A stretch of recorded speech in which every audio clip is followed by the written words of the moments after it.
Bine v-am găsit, dragii mei din Zodia Balanță, oriunde v-ați afla. Bine ați venit tuturor pe canalul meu Tarot Flori de Loto. Eu sunt Ina și, ca de obicei, mă bucur să vă am alături. Trebuie să mulțumesc din suflet tuturor celor care au lăsat comentarii, au dat like, care s-au abonat, dar mai ales trebuie să vă mulțumesc tuturor pentru simpla voastră prezență la fiecare lectură pe care eu o public. Azi voi face o lectură generală, fără limită de timp, pe care voi o puteți viziona oricând doriți sau atunci când apare în viața voastră. Pentru că în tarot coincidențele nu există, iar atunci când apare în viața voastră, sigur are ceva important de spus.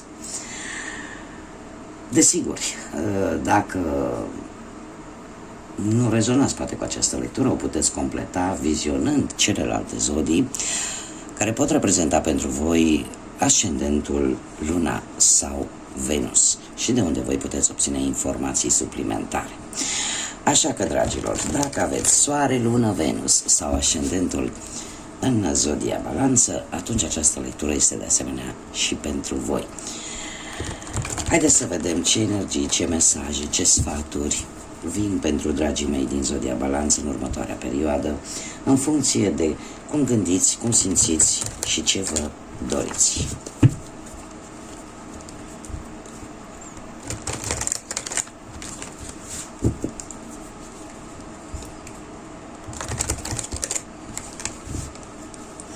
Haideți să vedem.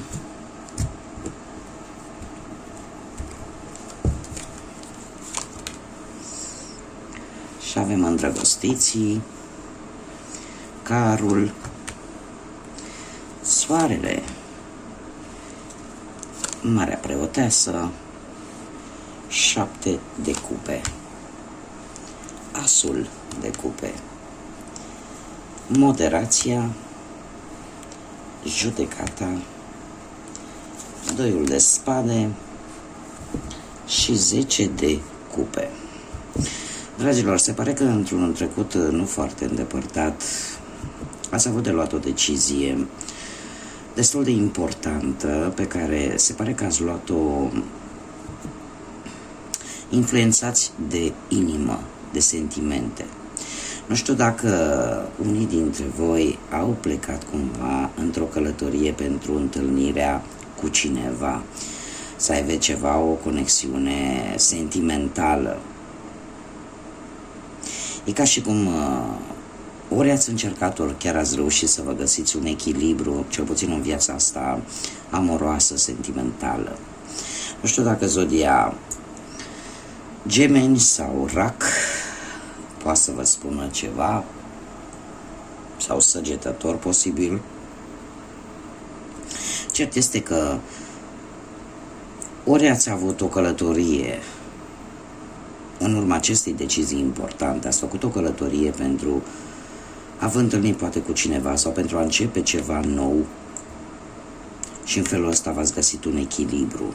Acum, dacă nu vorbim de partea asta relațională, putem vorbi de asemenea și de ceva legat de muncă, posibil de viața profesională pentru unii dintre voi, mai ales pentru cei care poate au propria lor afacere.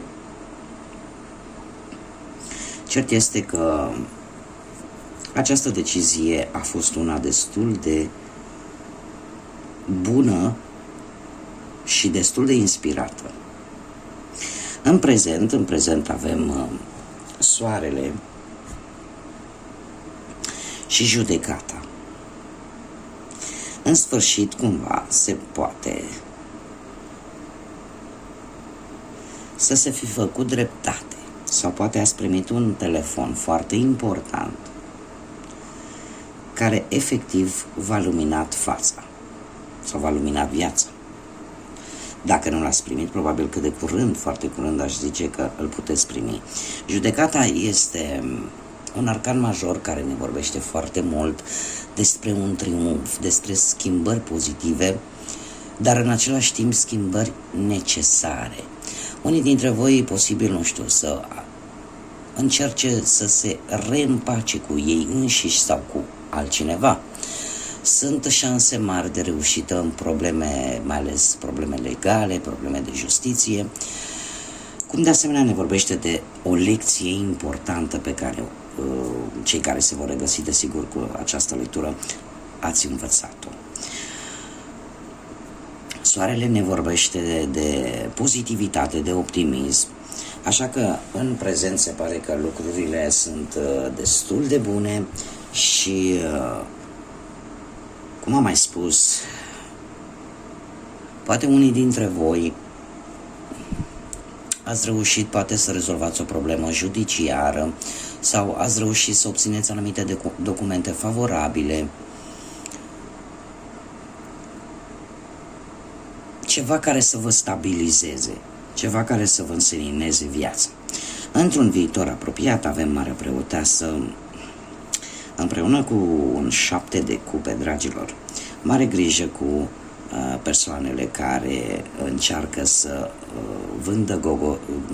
vândă gogoșari la grădinari sau castraveți la grădinari.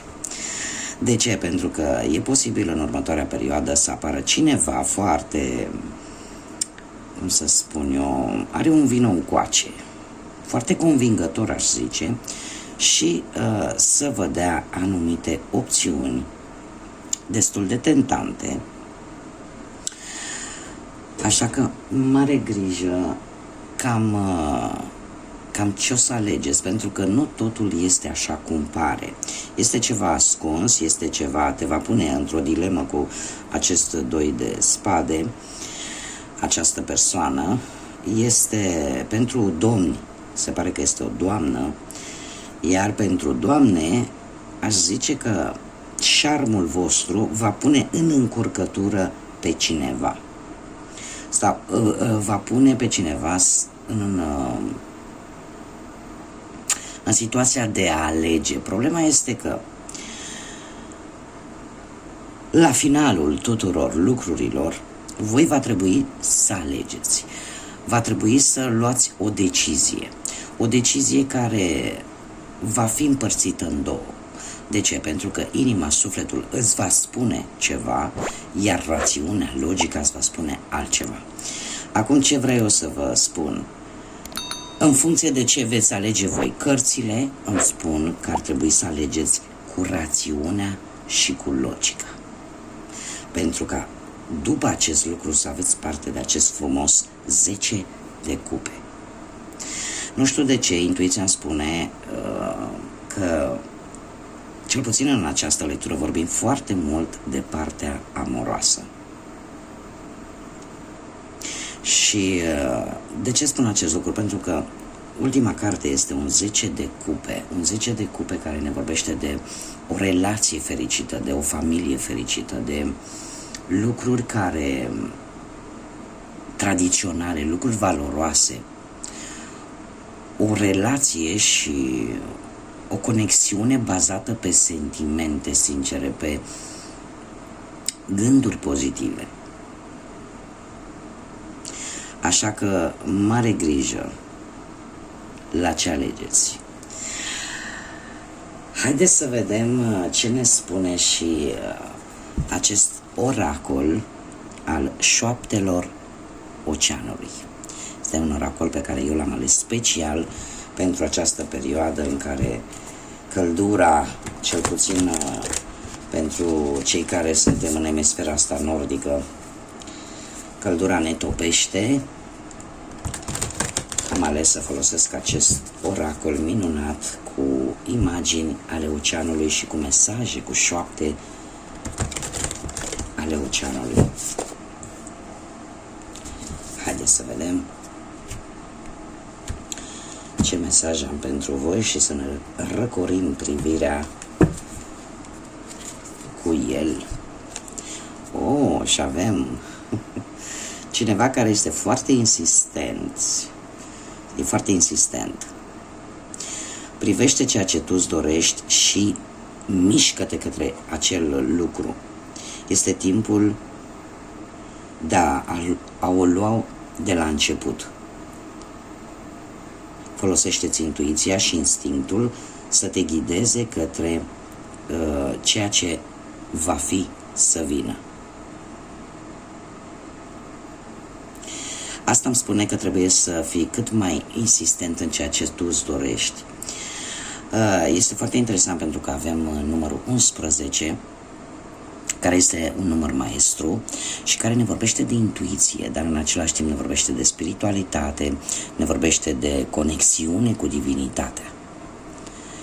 Avem de asemenea, numărul 11 este patronat, ca să zic așa, de planeta Pluto, care ne vorbește de energie, de transformare, de schimbări majore care pot veni în viața voastră, de un nivel de inteligență major, de noi începuturi și de ce, cum să spun eu, ceva trebuie lăsat în urmă pentru a începe ceva nou. Ne vorbește de regenerare și de renaștere. Așa că canalizează ceea ce îți dorești cu adevărat și du-te.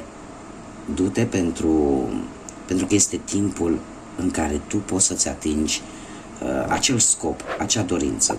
Folosește-ți intuiția, dar și instinctul ca să te ghideze și să poți face față la toate provocările, la tot ce ai de întâmpinat în îndeplinirea dorinței tale.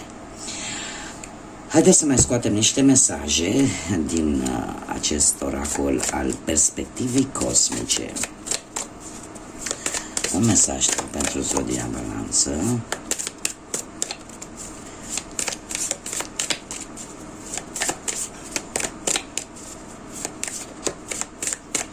Un mesaj pentru Zodia Balanță.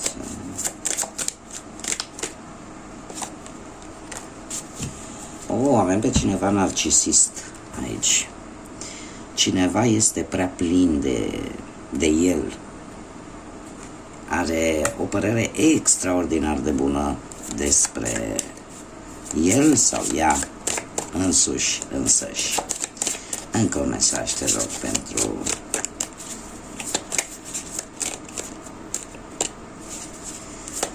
Balanță, te rog, un mesaj pentru Balanță.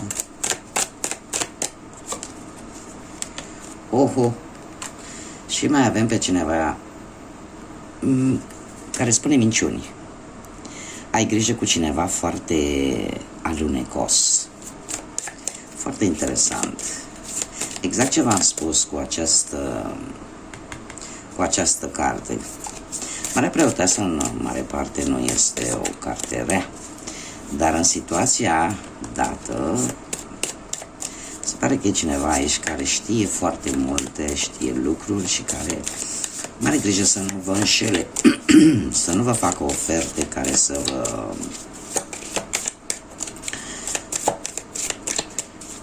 vă ducă în eroare, dar ar trebui, indiferent de cât de frumos apar lucrurile. Foarte interesant, nu vrea să mai dea o carte, te rog. Un ultim mesaj pentru Balanță. Și avem intimitate. Se pare că există, îmi permit să spun, că există o persoană în viața voastră care e posibil ca legătura cu voi să fie strict pe bază chimică, pe atracție chimică și nimic mai mult. Da? Acum concluziile le trageți voi și adaptați în funcție de fiecare de situația în care se află, pentru că e posibil ca unii dintre voi, nu știu, să se regăsească poate în toate trei, sau vă puteți regăsi în două sau în una singură. Cert este că aici e vorba de foarte multă pasiune chimică, atracție chimică, dar în același timp avem de-a face cu persoane care mint și persoane narcisiste, care au o părere extraordinar de bună despre ei și indiferent ce le spune, nu vei reuși să le schimbi această idee. Bun, dragilor, aceasta a fost lectura pentru voi. Eu sper că am reușit cumva să vă luminez un pic gândurile. Vă doresc să aveți o zi minunată, o zi plină de vești bune și de multă energie pozitivă și de multă căldură de data aceasta umană. Da, pentru că căldură de la Dumnezeu avem destul. Așa că până data viitoare, să fiți iubiți, dragilor.